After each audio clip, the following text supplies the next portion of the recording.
Olá, amigos. Vamos continuar o nosso estudo com muita alegria. Começamos hoje, finalmente, o capítulo 1. Nosso Lar, Francisco Cândido Xavier, capítulo 1. Nas zonas inferiores, eu guardava a impressão de haver perdido a ideia de tempo. A noção de espaço esvaíra-se em mim há muito tempo. Estava convicto de não mais pertencer ao número dos encarnados no mundo, e, no entanto, meus pulmões respiravam a longos haustos. Desde quando me tornara joguete de forças irresistíveis? Impossível esclarecer. Sentia-me, na verdade, amargurado, duende nas grades escuras do horror, cabelos eriçados, coração aos saltos, medo terrível, senhoreando-me muita vez, gritei como um louco. Amigos, vocês estão vendo o que ele disse aqui? Ele respirava, ele sentia o cabelo eriçado, ele sentia o coração aos saltos, ele gritava. Então a gente percebe que ele tinha as funções físicas, sensação de físicas, normais, como se ele estivesse encarnado. A gente aprendeu em outras obras, que possivelmente a gente vai ler aqui ainda, que o perispírito corresponde ao corpo físico célula a célula. Então, como é o perispírito, o corpo também é. Temos os órgãos, temos tudo. Isso é muito interessante. Quando a gente estudar mais adiante, a gente vai entrar mais detalhadamente nesse assunto. Seguindo, implorei piedade, clamei contra o doloroso desânimo que me subjugava o espírito, mas quanto o silêncio implacável não me absorvia a voz estertórica, lamentos mais comovedores que os meus respondiam-me os clamores. Outras vezes, gargalhadas sinistras rasgavam a quietude ambiente. Algum companheiro desconhecido estaria, a meu ver, prisioneiro da loucura. Formas diabólicas, rostos alvares, expressões animalescas surgiam de quando em quando, agravando meu assombro. A paisagem, quando não totalmente escura, parecia banhada de luz alvacenta, como que amortalhada em neblina espessa, que os raios de sol aquecem de muito longe. Aqui eu coloquei uma imagem do filme O Nosso Lar, para a gente ter uma ideia mais ou menos como era a paisagem. Seria interessante vocês assistirem o filme. Naturalmente, o filme não dá detalhes tão precisos como a obra escrita, mas ele ajuda a gente a ter uma ideia bem aproximada do que o André Luiz encontrou por lá. Seria interessante que vocês assistissem. Ele está disponível aí na internet. Se vocês quiserem, posteriormente eu passo o link. Vocês vão gostar e eu acho que vai ajudar muito o entendimento do livro. Seguinte. E a estranha viagem prosseguia. Com que fim? Quem o poderia dizer? Apenas sabia que fugia sempre. O medo me impelia de roldão. Onde o lar, a esposa, os filhos? Perdera toda a noção de rumo. O receio do ignoto, o pavor da treva absorvia-me todas as faculdades de raciocínio. Logo que me desprendera dos últimos laços físicos em pleno sepulcro. Observem, ele percebeu que havia morrido, que havia perdido o corpo físico, já depois de enterrado. É importante, meus amigos, que a gente tenha uma educação para a vida e também uma educação para a morte. É importante a gente entender o processo de morte, para que a gente não passe o que muitos espíritos passam quando falecem, quando morrem. A gente não precisa chegar nesse ponto. A gente pode ir ali mesmo, de onde a gente faleceu, seguir para um rumo melhor. Mas para isso a gente tem que saber, tem que estudar, tem que se aperfeiçoar, para não passar o que o André Luiz passou. Seguinte, atormentava a minha consciência. Preferiria a ausência total da razão, o não ser. É o que muitos acreditam. Reconheci agora a esfera diferente, a erguer-se da poalha do mundo, e todavia era tarde. Pensamentos angustiosos atritavam-me o cérebro. Mal delineava projetos de solução, incidentes numerosos impeliam-me a considerações estonteantes. Em momento algum, o problema religioso surgiu tão profundo aos meus olhos. Os princípios puramente filosóficos, políticos, científicos, figurar-se-me agora extremamente secundários para a vida humana. Significavam, ao meu ver, valioso patrimônio nos planos da terra. Mas urgia reconhecer que a humanidade não se constitui de gerações transitórias, e sim de espíritos eternos a caminho de gloriosa destinação. É interessante.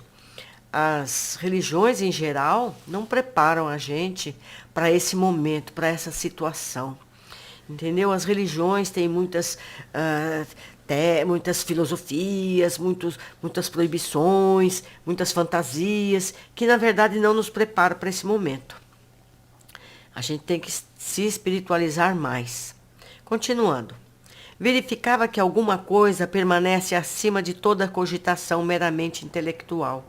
Esse algo é a fé, manifestação divina ao homem. Semelhante análise surgia, contudo, tardiamente. De fato, conhecia as letras do Velho Testamento e muitas vezes folheava o Evangelho. Entretanto, era forçoso reconhecer que nunca procurava as letras sagradas com a luz do coração. Identificava através da crítica de escritores menos afeitos ao sentimento e à consciência, ou em pleno desacordo com as verdades essenciais.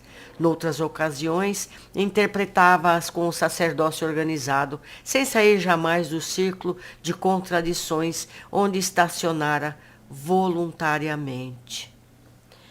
Isso acontece com nós todos. A gente passa a acreditar na interpretação das escrituras vinda de outras pessoas. Como nos foi dito na introdução de Emmanuel, a gente precisa ler e perceber o que leu. Analisar se aquilo está coerente com o nosso entendimento e ler com o coração. Continuando, em verdade não fora um criminoso no meu próprio conceito. A filosofia do imediatismo, porém, absorvera-me.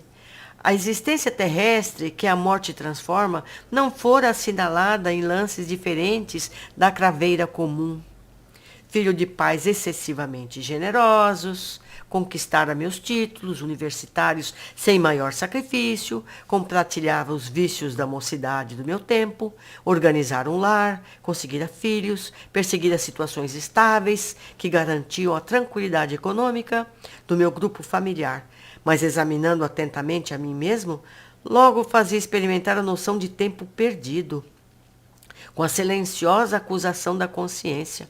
Habitar a terra, gozava-lhe os bens, colher as bênçãos da vida, mas não retribuía centil do débito enorme.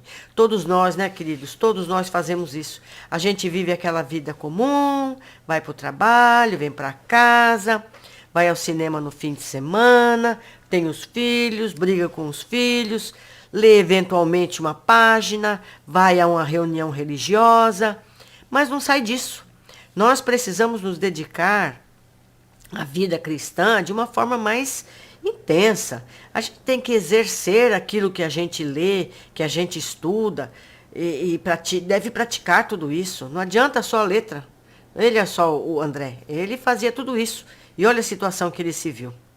Continuando. Habitar a terra, gozar-lhe os bens, colher as bênçãos da vida, mas não retribuía um centil do débito enorme que recebeu da vida. Tivera paz cuja generosidade e sacrifícios por mim nunca avaliei. Esposa, filhos, que prendera ferozmente nas teias rígidas do egoísmo destruidor. Possuíra um lar que fechei a todos os que palmilhavam o deserto da angústia. Deliciava-me com os júbilos da família, esquecido de estender as bênçãos divinas à imensa família humana, surdo a comezinhos deveres de fraternidade. Enfim, como a flor de estufa, não suportava agora o clima das realidades eternas.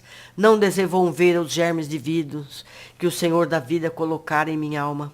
Sufocara-os criminosamente no desejo incontido do bem-estar. Não adestrara órgãos para a vida nova.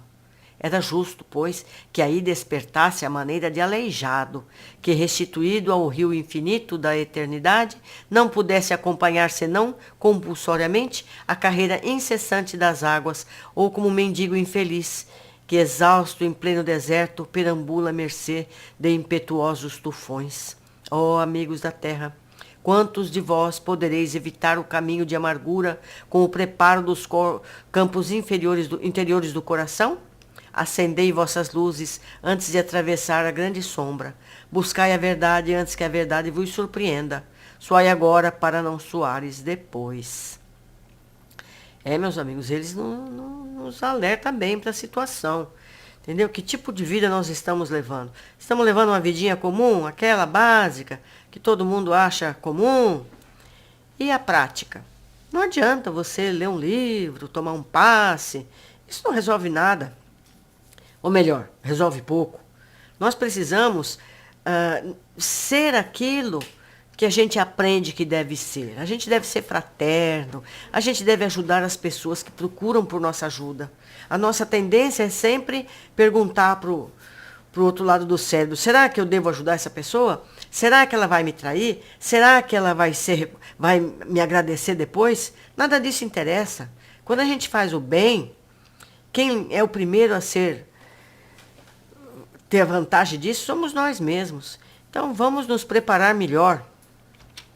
Ok? Até a próxima. Abraços.